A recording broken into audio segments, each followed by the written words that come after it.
বন্ধুরা welcome to my YouTube channel. আশা করি আপনারা সকলে ভালো আছেন এবং সুস্থ আছেন। বন্ধুরা, এমন কিছু খাবার রয়েছে যে খাবারগুলো আমরা যদি নিয়ম না মেনে সেবন করি তাহলে তা আমাদের শরীরের জন্য অনেক ক্ষতি করে।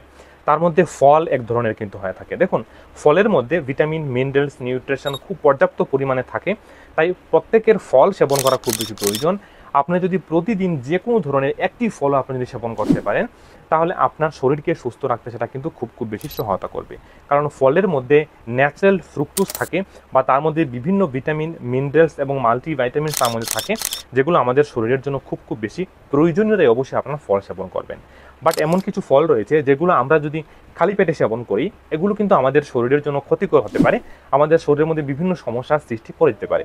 তাই আজকের এই ভিডিওতে আমি 7টি ফলের কথা বলবো। এই ফলগুলো কখনো আপনারা খালি পেটে সেবন করবেন না। অনেকেই রয়েছেন যারা সেবন করলে সঙ্গে সঙ্গে তাদের সমস্যার সৃষ্টি হয়ে যায়। এই সমস্যাগুলো কী কী তা সম্পর্কেও বিস্তারিত ভিডিওতে আলোচনা করব। সো প্রথমে যে ধরনের ফলের কথা বলবো সেটি হলো সাইট্রাস ফ্রুটস, অর্থাৎ যে চুকা জাতীয় যে খাবারগুলো রয়েছে এগুলো। তার মধ্যে আমি গ্রেপ ফ্রুটস বলতে পারি, বা কমলা লেবু আমি বলতে পারি, বা লেবু আমি বলতে পারি। এগুলো অবশ্যই আপনাদের একেবারে খালি পেটে সেবন করলে যাদেরই ক্ষতি হয় বা সমস্যা দেখা দেয় তাদের না করা উচিত। আমি অনেক ভিডিওতে বলেছি যে খালি পেটে আপনি লেবুর শরবত সেবন করলে অনেক উপকার পাবেন অবশ্যই। বাট আপনি যদি সেটাকে একেবারে খালি জল না মিশিয়ে আপনি সেবন করেন তাহলে তা আপনার সমস্যা কিন্তু অবশ্যই সৃষ্টি করে দিতে পারে। অনেকেই কমেন্ট করেছেন যে আমরা খালি পেটে লেবুর শরবত সেবন করার পরও আমাদের অ্যাসিডিটির সমস্যা খুব বেশি বৃদ্ধি পেয়ে যাচ্ছে। তাদেরকে বলবো আপনারা তা সেবন করবেন না, একটু কিছু সেবন করার পর তারপর করবেন। এই ফলগুলো কেন ক্ষতি করে দেখুন, এগুলো অ্যাসিডিক হয় এবং এই অ্যাসিডিক হওয়ার ফলে যে আমাদের যে স্টমাক রয়েছে তার মধ্যে ইরিটেশন করে এবং যা থেকে আমাদের বুক জ্বালাপোড়া বা অ্যাসিডের সমস্যা দেখা দিতে পারে। বাট লেবু জল অবশ্যই আপনি পান করতে পারেন, যাদের কোনো ক্ষতি হয় না, কারণ যখন তার সাথে আপনি জল মিশান তখন সেটা অনেকটাই কিন্তু অ্যাসিডটা ডাইলিউট হয়ে যায় এবং যার ফলে তার উপকারটা আপনি সত্যি কিন্তু পেয়ে যাবেন। বাট এই যে গ্যাস্ট্রিক ইরিটেশনটা সেটা অনেক কম হবে। তৃতীয় যে ফলটি বলবো সেটা হলো কলা। কলা অবশ্যই আমাদের স্বাস্থ্যের জন্য উপকারী। তার মধ্যে ল্যাক্সেটিভ গুণ রয়েছে যা আমাদের হজমের সমস্যাকে দূর করতে সহায়তা করে। কার্বোহাইড্রেট বা এনার্জিও তার মধ্যে প্রচুর রয়েছে, অবশ্যই আপনারা সেবন করতে পারেন। বাট খালি পেটে সেটাকে আপনারা সেবন করলে অনেকেরই ক্ষতি করতে পারে।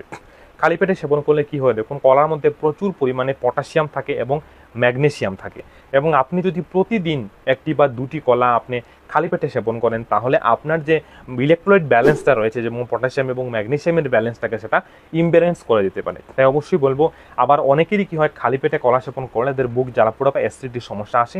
তাই এই খাবারটা অবশ্যই আপনার কিছু খেয়ে ভরা পেটে সেটাকে সেবন করা উচিত। তৃতীয় যে ফলটি বলবো সেটা, বা একটা সবজিও বলতে পারেন, টমেটো। টমেটোর মধ্যে ট্যানিক অ্যাসিড থাকে প্রচুর মাত্রায়, আর এই ট্যানিক অ্যাসিড আপনি যদি একেবারে খালি পেটে শুধু টমেটো সেবন করেন তাহলে তা আপনার গ্যাস্ট্রিক ইরিটেশন বা আপনার অ্যাসিডিটির প্রবলেম কিন্তু সৃষ্টি করে দিতে পারে। তাই খালি পেটে যদি আপনি টমেটো সেবন করেন তাহলে তা আপনার ক্ষতি করতে পারে। আপনি শাকসবজির সাথে বা ভরা পেটে অবশ্যই সেবন করা উচিত। তারপর যে ফলটি বলবো সেটি হলো পাইনাপেল, বা আমরা যেটাকে আনারস বলে থাকি, আনারস।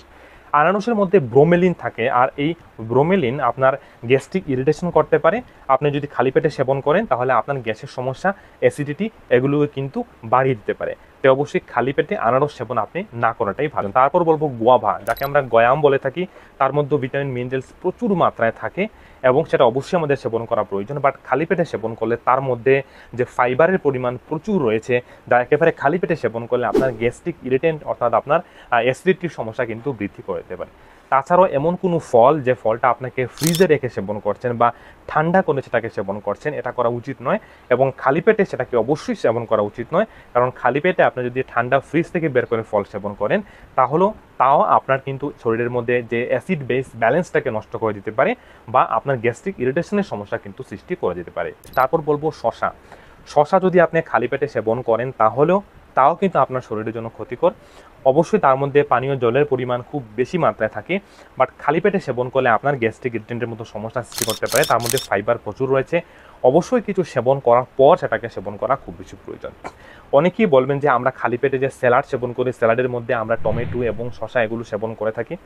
প্রথমে যখন ঘুম থেকে উঠবেন তখনই গরম জল দিয়ে আপনার দিনটা শুরু করা প্রয়োজন, এবং ধীরে ধীরে আপনি যে সকালের যে খাবারের মধ্যে প্রথম যে খাবারটা আপনি যাই নেন না কেন, আপনি গ্রিন টি নিতে পারেন, আপনি তার সাথে ওটস নিতে পারেন, বা অন্য যে খাবারগুলোই আপনি নেন না কেন, সকালের টিফিনের পর কিন্তু আমরা 9টা বা 10টার দিকে আমরা প্রথম সকালের যে খাবারটা আমরা সেবন করে থাকি। সেই খাবারের পূর্বে আপনি যখন শসা বা টমেটোকে যখন আপনার খাবারে রাখবেন, তখন আপনি কিন্তু খালি পেটে নয়, এর পূর্বে আপনার শরীরে কিছু ঢুকে গেছে, তার ফলে তখন যদি আপনি স্যালাডের সাথে আপনি এগুলো সেবন করেন, শসা, বিট বা গাজর বা যে টমেটো বললাম, তাহলে এগুলো কিন্তু আপনার ক্ষতি করবে না, বরঞ্চ আপনার উপকার করবে।